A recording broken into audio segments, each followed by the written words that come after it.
O sa mga nagagarden dyan, ito ang solusyon. Kaysa bili ka ng bili ng pangpa, yung skin soft o kaya yung pampaano sa lamok para hindi ka dapuan. Ito gawin mo. Ano to? Ito yung kojic, likas papaya, giniling ko. Lagay mo sa bote. So, paggiling mo, lagyan mo nitong lemon juice. Dito mo na ilagay kasi pag sa blender mo ginawa, sayang. Yung blender, hindi mo pa masusulit yung sabon nun. Ayan na siya, no? Halu-haluin mo lang. Ayan, halu-haluin mo lang siya. Ayan siya, Ayan na, ha? Halu-haluin natin. Tapos, labas tayo dito sa garden mo, day, ha? Wala kasing bibidyo sa atin. Dito para sure ball. Pero dapat siyempre magla-wear ka rin ng long sleeve. Pero alam niyo yung kahit naka-long sleeve ka na, okay, to be continue. So, siyempre kahit naka-long sleeve ka na, kahit maglagay ka pa ng insect repellent, lalamukin ka pa rin. Pero, napansin ko, na-try ko lang kagabi, no? Kasi pagod na ako dun sa insect repellent, eh. Ayot na yun, ang baho pa man din, eh. Ayan, no? Ilagay mo yung itsura niya, no, sa kamay mo. Ito yung itsura niya sa kamay, oh. Pakita ko sa inyo, ha? Pag nilalagay na sa kamay, ito yung itsura niya, no, eh. Andali.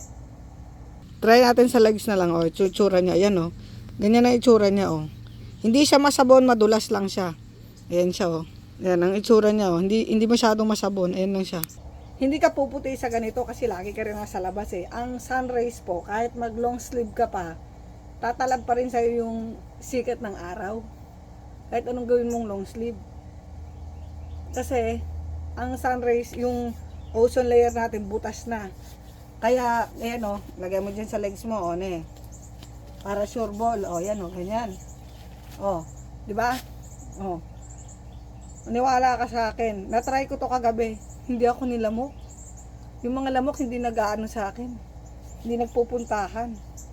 Kasi kahit gantong maaraw, yung umaga, yung mga lamok nandito pa rin. Hindi nila gusto yung amoy ng sabon. Yung amoy ng balat mo na bagong gising. O kaya yung amoy pawis. Gusto yan ng lamok. So maglagay ka ng sabon. O diba? Nagsabon ka na. O yan o. Try nyo itong ganitong technique, no? Siyempre, nasa yung likas papaya. Natural, bili mo sa tindahan ko. Tsaka yung kojic, nandoon. O. Para kahit anong lamierda mo sa labas, yung mga lamok, di ka lamukin. Kasi kahit mag-insect repellent ka, masakit sa lalamunan. Na ano ako dun, eh. Parang feeling ko, nagkakagoiter ako dun sa sa tawag dito, dun sa insect repellent, eh. Lagay mo sa mukha mo yan para hindi ka kagatin din sa mukha. Kasi yung lamok naghahanap ng ng pawis mo, eh.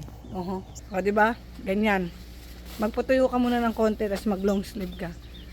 Para naman protection mo sa araw. Ganun 'yun, o di ba? Yung ginawa kong natural insect repellent. Oh, naisip ko lang 'yan.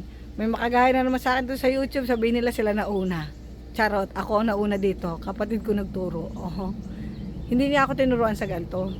Na-idea ko lang to dun sa mga kagat ng lamok. Sabi niya, ibabad mo ni dyan sa sa ligas papaya tsaka sa kojic na may kalamansi. Walang kalamansi dito. So lagay mo lemon juice. O yan o, di ba?